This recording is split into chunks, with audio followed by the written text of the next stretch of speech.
ನಿಮ್ಮ ಪರ್ದೆಯ ಮೇಲೆ ಕಾಣ್ತಿರೋದು ಒಂದು ಪ್ರಾಣಿ ಜೀವಕೋಶ. ಇದು ಒಂದು ಯೂಕ್ಯಾರಿಯೋಟಿಕ್ ಜೀವಕೋಶ.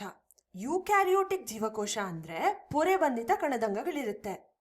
ನಮಗೆ ಅಂಗ ಅಂದ್ರೆ ಏನು ಅಂತ ಗೊತ್ತು, ಆದ್ರೆ ಈ ಕಣದಂಗ ಅಂದ್ರೆ ಏನು?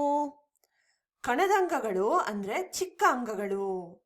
ನಾವು ಯಾಕೆ ಇದನ್ನ ಚಿಕ್ಕ ಅಂಗಗಳು ಅಂತ ಕರಿತೇವೆ ಅಂದ್ರೆ, ನಮ್ಮ ದೇಹದಲ್ಲಿ ಹೃದಯ, ಮೂತ್ರಪಿಂಡ, ಶ್ವಾಸಕೋಶ ವಿವಿಧ ಕೆಲಸಗಳನ್ನ ಮಾಡುತ್ತಲ್ವಾ, ಅದು ನಮ್ಮನ್ನ ಜೀವಂತವಾಗಿರಿಸುತ್ತೆ. ಅದೇ ರೀತಿ ಜೀವಕೋಶದೊಳಗಿನ ಈ ಚಿಕ್ಕ ಅಂಗಾಂಶಗಳು ವಿಭಿನ್ನ ಕಾರ್ಯಗಳನ್ನ ಮಾಡಿ ಜೀವಕೋಶವನ್ನ ಜೀವಂತವಾಗಿರಿಸುತ್ತೆ ಮತ್ತು ಸರಿಯಾಗಿ ಕಾರ್ಯನಿರ್ವಹಿಸಲು ಸಹಾಯ ಮಾಡುತ್ತೆ. ಈ ಪಾಠದಲ್ಲಿ ನಾವು ಯೂಕ್ಯಾರಿಯೋಟಿಕ್ ಜೀವಕೋಶದಲ್ಲಿರುವ ಕೆಲವು ಪ್ರಮುಖ ಕಣದಂಗಗಳನ್ನ ಕಲಿತೇವೆ. ಮೊದಲಿಗೆ ಎಂಡೋಪ್ಲಾಸ್ಮಿಕ್ ರೆಟಿಕ್ಯುಲಮ್, ನಂತರ ಗಾಲ್ಗಿ ಸಂಕೀರ್ಣ, ಇದನ್ನ ಗಾಲ್ಗಿ ಬಾಡಿ ಅಂತ ಕೂಡ ಕರೀತೇವೆ, ಲೈಸೋಸೋಮ್ಗಳು, ಇನ್ನು ಕಡೆಯದಾಗಿ ವ್ಯಾಕ್ಯೂಲ್ಸ್ ಅಂದ್ರೆ ರಸದಾನಿಗಳು. ಈಗ ಮೊದಲನೇ ಕಣದಂಗದ ಕಡೆ ಗಮನವನ್ನ ಹರಿಸೋಣ. Endoplasmic reticulum. ಎಂಡೋಪ್ಲಾಸ್ಮಿಕ್ ಅಂದ್ರೆ ಜೀವಕೋಶದೊಳಗಿನ ಕೋಶದ್ರವ್ಯ, ರೆಟಿಕ್ಯುಲಮ್ ಅಂದ್ರೆ ನೆಟ್ವರ್ಕ್ ಅಂತ ಹೇಳಿ. ಇದು ಕೋಶದ್ರವ್ಯದೊಳಗಿರುವ ಜಾಲದಂತೆ ಕಾಣುತ್ತೆ, ಹಾಗಾಗಿ ಇದನ್ನ ಎಂಡೋಪ್ಲಾಸ್ಮಿಕ್ ರೆಟಿಕ್ಯುಲಮ್ ಅಂತ ಕರೆಯೋದು. ಇದು ಪ್ಲಾಸ್ಮಾ ಪೊರೆ ಮತ್ತು ನ್ಯೂಕ್ಲಿಯರ್ ಪೊರೆಗೆ ಹೋಲುತ್ತೆ. ಯಾಕೆಂದ್ರೆ ಎಂಡೋಪ್ಲಾಸ್ಮಿಕ್ ರೆಟಿಕ್ಯುಲಮ್ ಅನ್ನೋದು ನ್ಯೂಕ್ಲಿಯರ್ ಪೊರೆಯ ಮುಂದುವರೆದ ಭಾಗವೇ ಆಗಿರೋದ್ರಿಂದ ಇದು ಅದೇ ತರ ಕಾಣುತ್ತೆ. ಇದರ ರಚನೆಯನ್ನ ನೋಡಿದ್ರೆ ಪೊರೆ ಮಡ್ಸ್ಕೊಂಡಿರೋ ತರ ಉದ್ದವಾಗಿ ಕೊಳವೆಗಳಂತೆ ಅಥವಾ ಚೀಲದಂತೆ ಅಂದ್ರೆ ವೆಸಿಕಲ್ಸ್ ತರ ಕಾಣುತ್ತೆ. ಈ ನ ಮೇಲ್ಮೈಯಲ್ಲಿ ಸಣ್ಣ ಬಿಂದುಗಳ ತರ ಕಾಣ್ತಿದ್ಯಲ್ವಾ ಈ ಬಿಳಿ ಬಣ್ಣದಲ್ಲಿ, ಇದನ್ನ ರೈಬೋಸೋಮ್ಗಳು ಅಂತ ಕರಿತೇವೆ. ನ 2 ಭಾಗಗಳಾಗಿ ವಿಂಗಡಿಸಬಹುದು. ಒರಟಾದ ಎಂಡೋಪ್ಲಾಸ್ಮಿಕ್ ರೆಟಿಕ್ಯುಲಮ್ ಅಂದ್ರೆ REE ಮತ್ತು ನಯವಾದ ಎಂಡೋಪ್ಲಾಸ್ಮಿಕ್ ರೆಟಿಕ್ಯುಲಮ್ ಅಂದ್ರೆ SER. ರೈಬೋಸೋಮ್ಗಳಿದ್ರೆ ಅದನ್ನ ಒರಟಾದ ಎಂಡೋಪ್ಲಾಸ್ಮಿಕ್ ರೆಟಿಕ್ಯುಲಮ್ ಅಂತ ಕರಿತೇವೆ. ರೈಬೋಸೋಮ್ಗಳಿಲ್ಲ ಅಂದ್ರೆ ಅದನ್ನ ನಯವಾದ ಎಂಡೋಪ್ಲಾಸ್ಮಿಕ್ ರೆಟಿಕ್ಯುಲಮ್ ಅಂತ ಕರಿತೇವೆ. ನಾವು ಈ ಒರಟಾದ ಎಂಡೋಪ್ಲಾಸ್ಮಿಕ್ ರೆಟಿಕ್ಯುಲಮ್ ನ ಮೇಲ್ಮೈನ ನೋಡಿದ್ರೆ ಇದು ಸ್ವಲ್ಪ ರಫ್ ಆಗಿ ಕಾಣ್ಬೋದು, ಹಾಗಾಗಿ ಇದನ್ನ ರಫ್ ಎಂಡೋಪ್ಲಾಸ್ಮಿಕ್ ರೆಟಿಕ್ಯುಲಮ್ ಅಥವಾ ಒರಟಾದ ಎಂಡೋಪ್ಲಾಸ್ಮಿಕ್ ರೆಟಿಕ್ಯುಲಮ್ ಅಂತ ಕರೆಯಲಾಗಿದೆ. ಇನ್ನು ಈ RER ಹೇಗೆ ಕಾರ್ಯನಿರ್ವಹಿಸುತ್ತೆ ಅಂತ ನೋಡಿದ್ರೆ, ರೈಬೋಸೋಮ್ಗಳು ಪ್ರೋಟೀನ್ಗಳನ್ನ ಉತ್ಪಾದಿಸುತ್ತೆ. ಈ ಉತ್ಪಾದನೆಯಾದ ಪ್ರೋಟೀನ್ ನ ಒಳಗೆ ಪ್ರವೇಶಿಸಿದಾಗ ಪ್ರೋಟೀನ್ಗಳನ್ನ ಮಡಚಿ ಅಗತ್ಯ ಬದಲಾವಣೆಗಳನ್ನ ಮಾಡಿ ಕಾರ್ಯನಿರ್ವಹಿಸುವ ಪ್ರೋಟೀನ್ಗಳಾಗಿ ಪರಿವರ್ತಿಸಲಾಗುತ್ತೆ. ನಂತರ ಈ ಪ್ರೋಟೀನ್ಗಳನ್ನು ಸಂಗ್ರಹಿಸಲು ಈ RER ಪೊರೆಯಿಂದ ಚಿಕ್ಕ ಚೀಲದಂತೆ ಅಂದ್ರೆ ವೆಸಿಕಲ್ಸ್ ಅಂತ ಕರೀತೇವೆ, ಈ ರೂಪದಲ್ಲಿ ಹೊರಗಡೆ ಬರುತ್ತೆ. ಆ ವೆಸಿಕಲ್ಸ್ ಈ ಪೊರೆಯಿಂದ ಬೇರ್ಪಟ್ಟು ಮುಂದಿನ ಕಣದಂಗದವರೆಗೆ ಅಂದ್ರೆ ಗಾಲ್ಗಿ ಬಾಡಿ ಕಡೆಗೆ ಸಾಗುತ್ತೆ. ಇದೇ ರೀತಿ ಜೀವಕೋಶದೊಳಗೆ ಪ್ರಮುಖ ಸಾರಿಗೆ ಮತ್ತು ಪ್ರೋಟೀನ್ ಸಂಸ್ಕರಣಾ ಕೇಂದ್ರವಾಗಿ ಕೆಲಸ ಮಾಡುತ್ತೆ. ಸರಳವಾಗಿ ಹೇಳೋದಾದ್ರೆ, ಈ ಒರಟಾದ ಎಂಡೋಪ್ಲಾಸ್ಮಿಕ್ ರೆಟಿಕ್ಯುಲಮ್ ಜೀವಕೋಶದೊಳಗೆ ಮುಖ್ಯವಾದ ಪ್ರೋಟೀನ್ ನ ಉತ್ಪಾದನೆ ಮಾಡುವ ಕೆಲಸ ಮಾಡುತ್ತೆ. ಆದ್ರಿಂದ ದೇಹದಲ್ಲಿ ಹೆಚ್ಚು ಪ್ರೋಟೀನ್ ಅಗತ್ಯವಿರುವ ಭಾಗಗಳ ಜೀವಕೋಶಗಳಲ್ಲಿ ಈ RER ಹೆಚ್ಚಿನ ಪ್ರಮಾಣದಲ್ಲಿ ಕಂಡುಬರುತ್ತೆ. ಉದಾಹರಣೆಗೆ ನಮ್ಮ ಹೊಟ್ಟೆಯಲ್ಲಿ ಇರುವ ಜೀರ್ಣಾಂಗ ವ್ಯವಸ್ಥೆಯಲ್ಲಿ ಪ್ರೋಟೀನ್ ನ ಅವಶ್ಯಕತೆ ಜಾಸ್ತಿ ಇರುತ್ತೆ, ಹಾಗಾಗಿ ಈ ಜೀವಕೋಶಗಳಲ್ಲಿ ಹೆಚ್ಚು RER ಕಂಡುಬರುತ್ತೆ. ಅದೇ ರೀತಿ ಹಾರ್ಮೋನ್ಗಳಲ್ಲಿ ಕೂಡ ಬಹುತೇಕ ಪ್ರೋಟೀನ್ಗಳೇ ಇರುತ್ತೆ. ಉದಾಹರಣೆಗೆ ಇನ್ಸುಲಿನ್ ಹಾರ್ಮೋನ್ ಉತ್ಪತ್ತಿಸುವ ಪ್ಯಾಂಕ್ರಿಯಾಸ್ನ ಜೀವಕೋಶದಲ್ಲೂ ಹೆಚ್ಚು RER ಕಂಡುಬರುತ್ತೆ. ಈಗ ನಯವಾದ ಎಂಡೋಪ್ಲಾಸ್ಮಿಕ್ ರೆಟಿಕ್ಯುಲಮ್ ಕಡೆಗೆ ನಮ್ಮ ಪ್ರಯಾಣವನ್ನ ಬೆಳೆಸೋಣ. SER ಕೊಬ್ಬು ಮತ್ತು ಲಿಪಿಡ್ಗಳನ್ನ ಉತ್ಪಾದಿಸುತ್ತೆ. ನಿಮ್ಮ ದೇಹದಲ್ಲಿರುವ ಹೆಚ್ಚುವರಿ ಕೊಬ್ಬಿಗೆ ಈ SER ಕಾರಣ ಅಂತ ನೀವು ನಿಂದಿಸೋ ಮೊದಲು, ಲಿಪಿಡ್ಗಳು ನಮ್ಮ ದೇಹಕ್ಕೆ ತುಂಬಾ ಮುಖ್ಯ. ಜೀವಕೋಶದ ಪ್ರಮುಖ ಭಾಗವಾದ ಕೋಶಪೊರೆ ಲಿಪಿಡ್ಗಳಿಂದನೇ ನಿರ್ಮಿತವಾಗಿರೋದು. ಲಿಪಿಡ್ಗಳಿಂದ ಕೋಶಪೊರೆ ನಿರ್ಮಾಣವಾಗುವ ಪ್ರಕ್ರಿಯೆಯನ್ನ ಪೊರೆಯ ಜೈವಿಕ ಉತ್ಪಾದನೆ ಅಂತ ಕರೀತೇವೆ.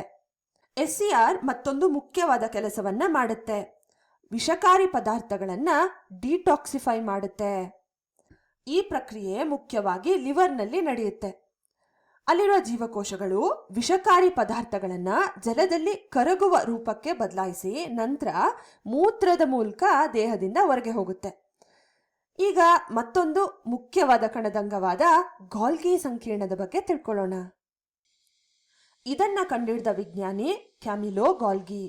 ಅವರ ಹೆಸರನ್ನೇ ಇಡಲಾಗಿದೆ. ಈ ಗಾಲ್ಗಿ ಬಾಡಿಯ ರಚನೆಯನ್ನೊಮ್ಮೆ ನೋಡಿ. ಸಮಾನಾಂತರವಾಗಿ ಜೋಡಿಸಲ್ಪಟ್ಟ ಚಪ್ಪಟ್ಟೆ ಚೀಲಗಳಂತೆ ಕಾಣುತ್ತೆ. ಈ ಚೀಲಗಳನ್ನ ಸಿಸ್ಟ್ರೆನಾ ಅಂತ ಕರೀತೇವೆ. ಇದು ಹೇಗೆ ಕಾರ್ಯನಿರ್ವಹಿಸುತ್ತೆ ಅಂದ್ರೆ, ಎಂಡೋಪ್ಲಾಸ್ಮಿಕ್ ರೆಟಿಕ್ಯುಲಮ್ನಿಂದ ಬರುವ ಎಲ್ಲಾ ಪದಾರ್ಥಗಳು ಈ ಗಾಲ್ಗಿ ಬಾಡಿ ಮೂಲಕನೇ ಹಾದು ಹೋಗ್ಬೇಕು. ಯಾಕೆ? ಗಾಲ್ಗಿ ಬಾಡಿ ಪ್ರೋಟೀನ್ ಮತ್ತು ಲಿಪಿಡ್ಗಳನ್ನ ಸಂಗ್ರಹಿಸುತ್ತೆ, ಅವುಗಳನ್ನ ಬದಲಾಯಿಸುತ್ತೆ ಮತ್ತು ಸರಿಯಾಗಿ ಪ್ಯಾಕ್ ಮಾಡಿ ಬೇಕಾದ ಸ್ಥಳಕ್ಕೆ ಕಳಿಸುತ್ತೆ. ಹೀಗಾಗಿ ಗಾಲ್ಗಿ ಬಾಡಿಯನ್ನ ಕಾರ್ಖಾನೆಯ ಡಿಸ್ಪ್ಯಾಚ್ ವಿಭಾಗ ಅಂತ ಕರೆದ್ರೆ ತಪ್ಪಾಗಲ್ಲ. ಉದಾಹರಣೆಗೆ, ಜೀವಕೋಶದ ಹೊರಗೆ ಹೋಗಬೇಕಾಗಿರುವ ಕಿಣ್ವಗಳು ವೆಸಿಕಲ್ಸ್ ರೂಪದಲ್ಲಿ ಅಂದ್ರೆ ಚೀಲಗಳ ರೂಪದಲ್ಲಿ ಕೋಶಪೊರೆಯ ಮೇಲೆ ಬಂದು ಕೂರುತ್ತೆ. ಕೋಶಪೊರೆಯ ಜೊತೆ ಸೇರ್ಕೊಳ್ಳುತ್ತೆ, ಪದಾರ್ಥಗಳನ್ನ ಹೊರಗೆ ಬಿಡುಗಡೆ ಮಾಡುತ್ತೆ. ಆದ್ರೆ ಕೆಲವು ವೆಸಿಕಲ್ಸ್ ಕೋಶಪೊರೆಯ ಹೊರಗಡೆ ಹೋಗೋದೇ ಇಲ್ಲ, ಬದಲಿಗೆ ಕೋಶದ್ರವ್ಯ ಅಂದ್ರೆ ಸೈಟೋಪ್ಲಾಸಂನ ಒಳಗೆ ಉಳ್ಕೊಂಡ್ಬಿಡುತ್ತೆ. ಇವುಗಳಲ್ಲಿ ಬಲವಾದ ಜೀರ್ಣಾಂಗ ಕಿಣ್ವಗಳಿದ್ರೆ ಅವುಗಳನ್ನ ಲೈಸೋಸೋಮ್ಗಳು ಅಂತ ಕರಿತೇವೆ. ಅದೇ ಖಾಲಿ ಅಥವಾ ಕಡಿಮೆ ಪದಾರ್ಥಗಳಿದ್ರೆ ಅವುಗಳನ್ನ ವ್ಯಾಕ್ಯೂಲ್ಸ್ ಅಥವಾ ರಸದಾನಿಗಳು ಅಂತ ಕರಿತೇವೆ. ಈಗ ನಾವು ಮೊದಲು ಲೈಸೋಸೋಮ್ಗಳ ಬಗ್ಗೆ ಮಾತಾಡೋಣ.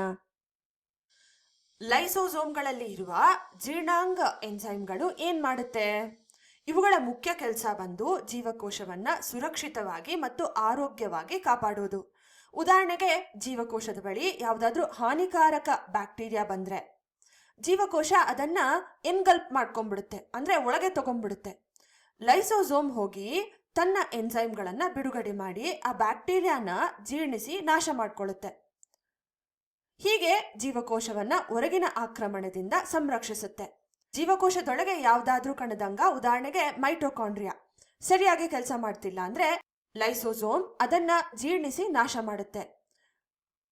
ಜೀವಕೋಶ ಹಳೇದಾದಾಗ ಕೂಡ ಅನೇಕ ಲೈಸೋಸೋಮ್ಗಳು ಒಟ್ಟಿಗೆ ಸಿಡಿಯುತ್ತೆ, ಜೀವಕೋಶವನ್ನ ಕೊಲ್ಲುತ್ತೆ. ಈ ಕಾರಣದಿಂದ ಲೈಸೋಸೋಮ್ಗಳನ್ನ ಜೀವಕೋಶದ ಆತ್ಮಹತ್ಯಾ ಸಂಚಿಗಳು ಅಂತ ಕರಿತೇವೆ. ಇದು ಯಾಕೆ ಅಗತ್ಯ? ಜೀವಕೋಶ ಸಾಯದಿದ್ರೆ ಅದು ನಿರಂತರವಾಗಿ ಬೆಳೀತಾ ಹೋಗುತ್ತಲ್ವಾ, ಇದು ಕ್ಯಾನ್ಸರ್ ತರದ ಸಮಸ್ಯೆಗಳಿಗೆ ಕಾರಣವಾಗಬಹುದು. ಅದರಿಂದ ಸರಿಯಾದ ಸಮಯದಲ್ಲಿ ಜೀವಕೋಶದ ಮರಣ ಒಂದು ಸಹಜವಾದ ಪ್ರಕ್ರಿಯೆ. ಈಗ 4ನೇ ಕಣದಂಗವಾದ ರಸದಾನಿಗಳು ಅಂದ್ರೆ ವ್ಯಾಕ್ಯೂೋಲ್ಸ್ ಕಡೆ ಗಮನವನ್ನ ಹರಿಸೋಣ. ವ್ಯಾಕ್ಯೂೋಲ್ ಅಂದ್ರೆ ಖಾಲಿ ಸ್ಥಳ ಅಂತ ಹೇಳಿ. ಇವುಗಳು ಗಾಲ್ಗಿ ಬಾಡಿಯಿಂದ ನಿರ್ಮಾಣವಾಗಿರೋದು. ರಸದಾನಿಗಳು ಸಂಗ್ರಹ ಘಟಕಗಳಾಗಿ ಕೆಲಸ ಮಾಡುತ್ತೆ. ಹೆಚ್ಚುವರಿ ಪದಾರ್ಥಗಳನ್ನ ಇಲ್ಲಿ ಸಂಗ್ರಹಿಸಬಹುದು.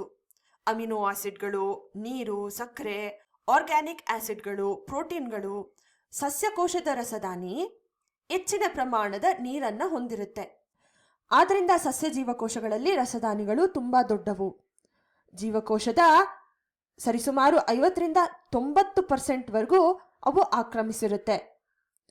ಇದನ್ನ ಕೇಂದ್ರ ರಸದಾನಿ ಅಂತ ಕರೀತೇವೆ. ಪ್ರಾಣಿ ಜೀವಕೋಶಗಳಲ್ಲಿಯೂ ರಸದಾನಿಗಳು ಇರುತ್ತೆ, ಆದ್ರೆ ಅವು ಚಿಕ್ಕವು ಮತ್ತು ತಾತ್ಕಾಲಿಕವಾಗಿರುತ್ತೆ. ಉದಾಹರಣೆಗೆ, ಅಮೀಬಾದಲ್ಲಿ ಕಂಡುಬರುವ ಆಹಾರ ರಸದಾನಿ. ಅಮೀಬಾ ಆಹಾರವನ್ನ ತನ್ನ ಮೆಂಬ್ರೈನ್ನಿಂದ ಸುತ್ತಕೊಂಡು ಒಳಗೆ ತಗೊಳ್ಳುತ್ತೆ. ಇದರಿಂದ ಆಹಾರ ರಸದಾನಿಯ ರಚನೆ ಆಗುತ್ತೆ. ಈ ರಸದಾನಿಯಲ್ಲಿ ಆಹಾರ ಜೀರ್ಣವಾಗುತ್ತೆ, ಪೋಷಕಾಂಶಗಳನ್ನ ಶೋಷಿಸಲಾಗುತ್ತೆ, ಉಳಿದ ತ್ಯಾಜ್ಯವನ್ನ ಹೊರಹಾಕಲಾಗುತ್ತೆ. ಈ 4 ಕಣದಂಗಗಳನ್ನ ಅಂದ್ರೆ ಎಂಡೋಪ್ಲಾಸ್ಮಿಕ್ ರೆಟಿಕ್ಯುಲಮ್, ಗಾಲ್ಗಿ ಸಂಕೀರ್ಣ, ಲೈಸೋಸೋಮ್ ಮತ್ತು ರಸದಾನಿಗಳು, ಇವುಗಳನ್ನ ಎಂಡೋಮೆಂಬ್ರೇನ್ ವ್ಯವಸ್ಥೆ ಅಂತ ಕರೀತೇವೆ. ಇವುಗಳಲ್ಲಿ ನಾವು ಗಮನಿಸಬಹುದು, ಕೆಲವು ಸಂದರ್ಭಗಳಲ್ಲಿ ಒಂದು ಕಣದಂಗದ ಪೊರೆಯಿಂದ ಮತ್ತೊಂದು ಕಣದಂಗ ನಿರ್ಮಾಣವಾಗುತ್ತೆ. ಉದಾಹರಣೆಗೆ, ಗಾಲ್ಗಿ ಹೇಗೆ ಲೈಸೋಸೋಮ್ ಮತ್ತು ವ್ಯಾಕ್ಯೂಲ್ ಅನ್ನ ನಿರ್ಮಾಣ ಮಾಡ್ತು ಅಂತ ನೋಡಿದ್ವಿ ನಾವು. ಈ 4 ಕಣದಂಗಗಳನ್ನ ಒಟ್ಟಿಗೆ ಎಂಡೋಮೆಂಬ್ರೇನ್ ವ್ಯವಸ್ಥೆ ಅಂತ ಕರೀತೇವೆ.